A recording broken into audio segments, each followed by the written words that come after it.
व्यक्ति के लिए सब कुछ बदला दे रहा है।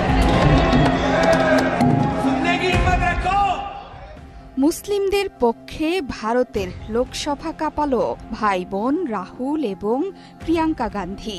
আর তাতেই রীতিমতো ভ্যাবাচ্যাকা অবস্থা নরেন্দ্র মোদীর। এতদিন রাহুল গান্ধীর তোপে কেঁপে উঠত ক্ষমতাসীন শিবির, এবার সেখানে যোগ হয়েছে প্রিয়াঙ্কা গান্ধীও।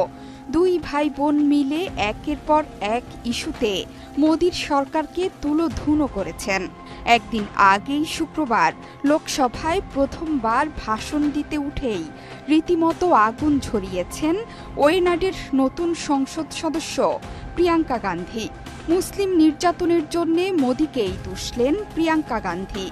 উত্তরপ্রদেশের সাম্ভালে মসজিদ ভাঙ্গার বিরুদ্ধে তীব্র প্রতিবাদ জানিয়েছেন প্রিয়াঙ্কা। राजनीतिक फायदे के लिए संविधान को छोड़िए, देश की एकता को भी ये रख नहीं सकते, इसकी सुरक्षा नहीं कर सकते। हमने संभल में देखा, मणिपुर में देखा। वॉल्टन एसीতে ইনস্টলেশন একদম ফ্রি। শুক্রবার প্রিয়াঙ্কা মোদীর বিরুদ্ধে আদানিকে নিয়ে তোপ দাগা থেকে শুরু করে গান্ধী নেহরুর উন্নয়নের খতিয়ান বিভিন্ন ইস্যু তুলে ধরলেন নিজের বক্তব্যে। অগ্রাধিকার দেন নারী শক্তি এবং নির্যাতনের শিকার নারীদের ন্যায় বিচারের দাবিকে। দৃঢ়, কঠিন তবে সংযত, খানিকটা এমন মেজাজেই দেখা গেছে 52 বছরের প্রিয়াঙ্কাকে। সংবিধান নিয়ে বিতর্কে প্রিয়াঙ্কা গান্ধীর কণ্ঠে শোনা গেল সংবিধান প্রদত্ত অধিকারের কথা।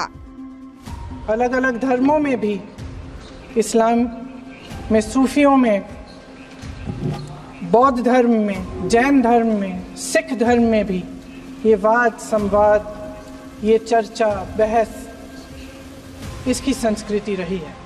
বিজেপির বিরুদ্ধে তোপ দেগে প্রিয়াঙ্কা বলেন, আপনারা নারী শক্তির কথা বলেন, কারণ এবারের নির্বাচনে হাঁটতে হাঁটতে আপনারা বুঝে গিয়েছেন নারীদের ভোট ছাড়া আপনারাও সরকার গঠন করতে পারবেন না।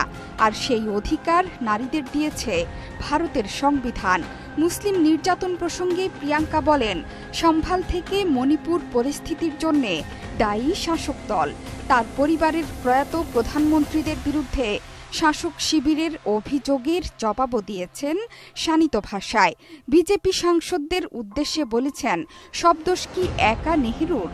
জরুরি অবস্থা এবং ইন্দিরা গান্ধীর প্রসঙ্গে বলেছেন, 1975 সালের জন্য তো ক্ষমা চাওয়া হয়েছিল। আপনারাও দেখে শিখুন, যে কাজ করেছেন তার জন্য ক্ষমা চান। सीख लीजिए, आप भी अपनी गलतियों के लिए माफी मांग लीजिए। पूरी देश की जनता जानती है कि इनका, हंसती है, जानती है कि इनके यहाँ तो वॉशिंग मशीन है।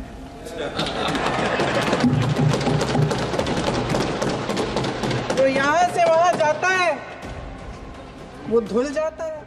পরের দিনই গলা চড়ালেন রাহুল গান্ধী। সংবিধান নিয়ে বিতর্কে লোকসভার ভাষণে শাসক দলের বিরুদ্ধে চড়া সুর রাহুল গান্ধীর। শনিবার লোকসভায় নিজের ভাষণে হাথরসের ঘটনা তুলে ধরে মোদী সরকারকে এক হাত নিতে ভুল করেননি রায়বেরেলির সংসদ সদস্য এবং বিরোধী দলীয় নেতা রাহুল গান্ধী। এবারও মহাভারতের উদাহরণ টেনে রাহুল বলেন, যেভাবে শিষ্য একলব্যের থেকে আঙ্গুল গুরুদক্ষিণা নিয়েছিলেন গুরু দ্রোণাচার্য, সেভাবেই এই দেশের সরকার কৃষক, শ্রমিক, পিছিয়ে পড়া জাতির মানুষের থেকে গুরুদক্ষিণা নিয়ে চলেছেন। ধারাবি বস্তি আদানিকে নিয়ে উদ্যোক্তাদের আঙ্গুল কেটেছেন।